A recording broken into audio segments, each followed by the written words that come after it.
Hello everyone, एक बार फिर से स्वागत है आपका RH health care simulation centre पर।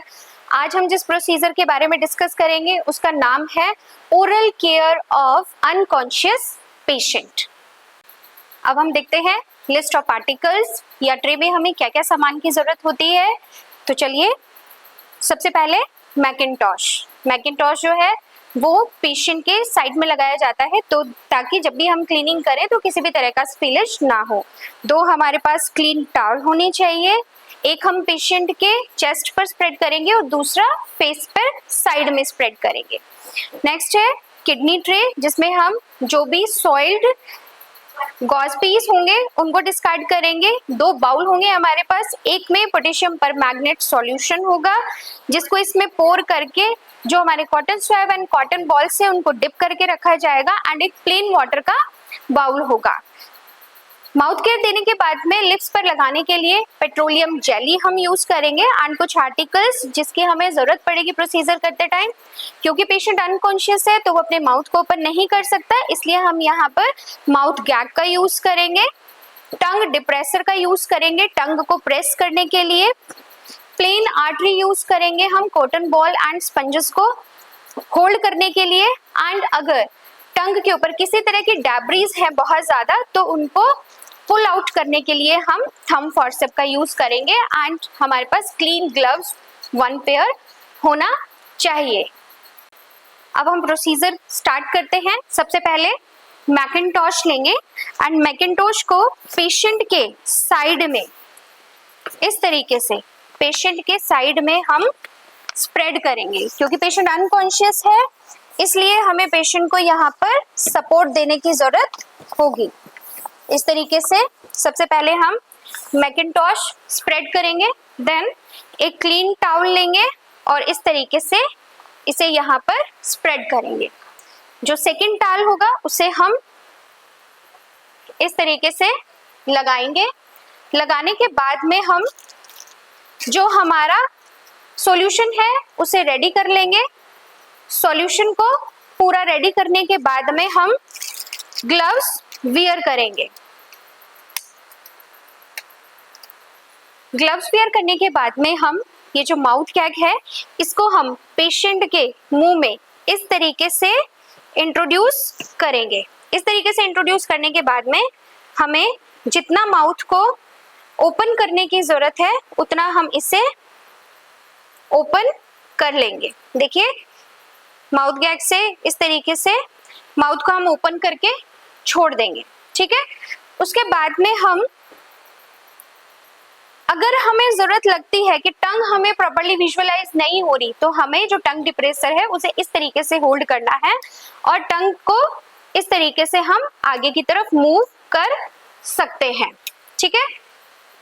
देन हमें क्या करना है, आर्टरी फॉर्सेप लेना है एंड उस आर्टरी फॉर्सेप में जो हमारे पास गॉज है उन गॉज को इस तरीके से ओपन करके इस तरीके से हम ओपन करेंगे और यूं फोल्ड करेंगे।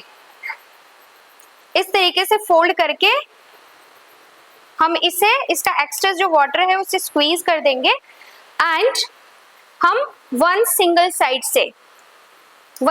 साइड से हम माउथ को इस तरीके से पूरा अंदर तक क्लीन करेंगे।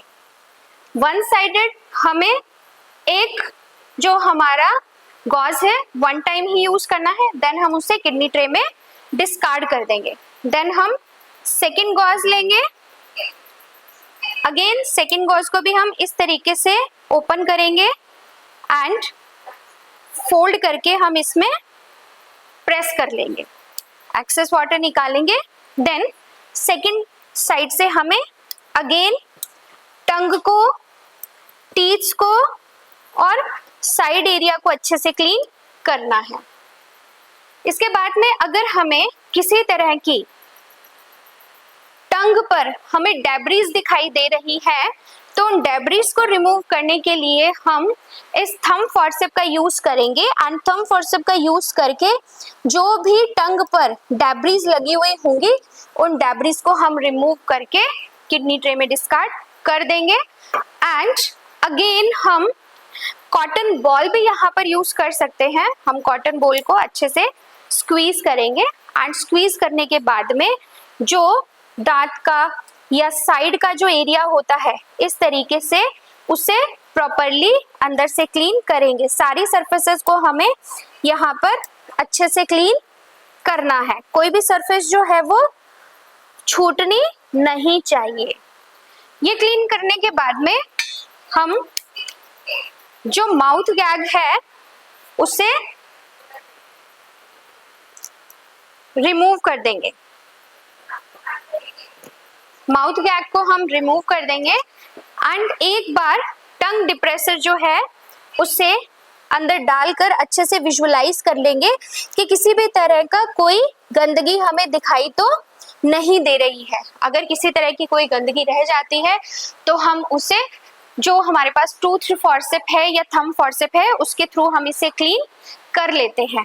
देन क्लीन करने के बाद में हमें क्या करना है, जो प्लेन वाटर है, प्लेन वाटर जो है उसमें हम कॉटन बॉल को डिप करेंगे एंड डिप करने के बाद में अगेन हम पेशेंट का फेस जो है वो अच्छे से हम वाइप कर देंगे।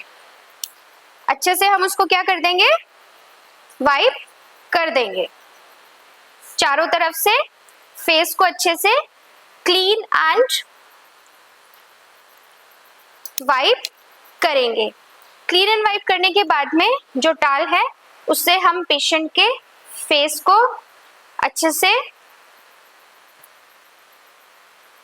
क्लीन कर देंगे एंड क्लीन करने के बाद में जो हमारे पास इमोलिएंट है या फिर जो पेट्रोलियम जेली है उस पेट्रोलियम जेली को हम कॉटन बॉल पर लेंगे एंड कॉटन बॉल पर लेने के बाद में हम पेशेंट के लिप्स पर चारों तरफ अप्लाई कर देंगे ताकि किसी भी तरह की कोई ड्राइनेस वगैरह ना रहे।